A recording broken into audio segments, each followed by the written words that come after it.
Good evening and welcome to the News at 10 summary.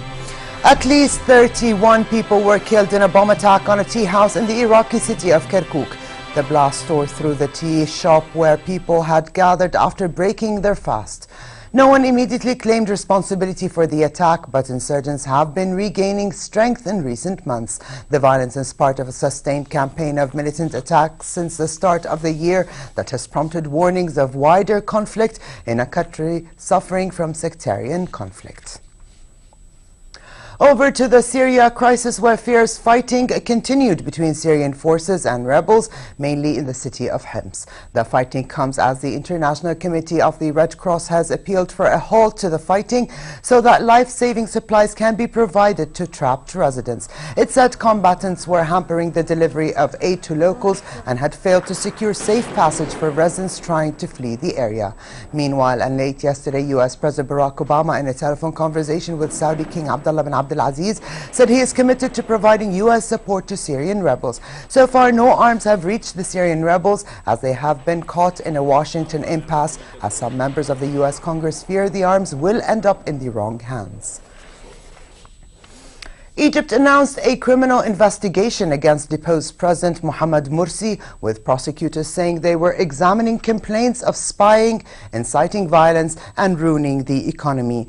The public prosecutor's office said in a statement it had received complaints against Morsi, 8 other named Islamist figures, including the Brotherhood's leader Mohammed Badi', and others it did not identify. Complaints such as those against Morsi are a first step in the criminal process, allowing prosecutors to begin an investigation that can lead to charges. Also in Egypt, members of Egypt's dissolved Upper House of Parliament held a meeting in Cairo in defiance of the military-backed removal of ousted President Mohamed Morsi.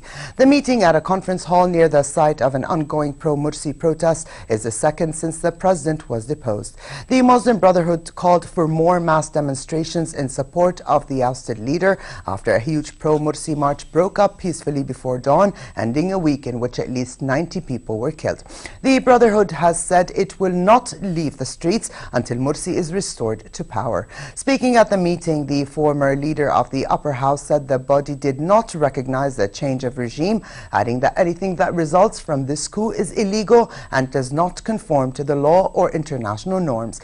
Yesterday, the U.S. State Department backed a call by Germany for Morsi to be released from detention, a move the Brotherhood said was insufficient. Not about President Morsi being released. This is not even about his personal safety. This is about protecting the democratic choice of the Egyptian people and the ballot box choice that they have gone and stood for hours in the sun for over 5 times across the past 2 years. This is about protecting the will of the people and not allowing the military to take on a political role and not sanctioning a military coup while the US is afraid to use the C word still.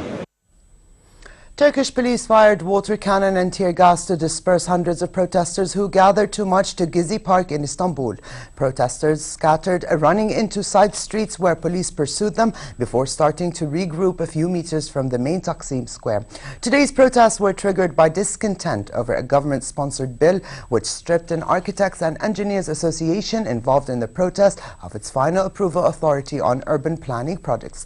The bill, passed to become law by Parliament this week, is seen by opposition party members as part of a government vendetta.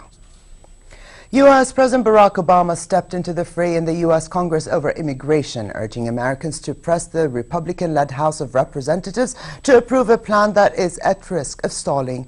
Obama used his weekly address to make his case for an immigration overhaul that was approved by the Democratic-controlled Senate and would create a pathway to citizenship for as many as 11 million people living illegally in the United States.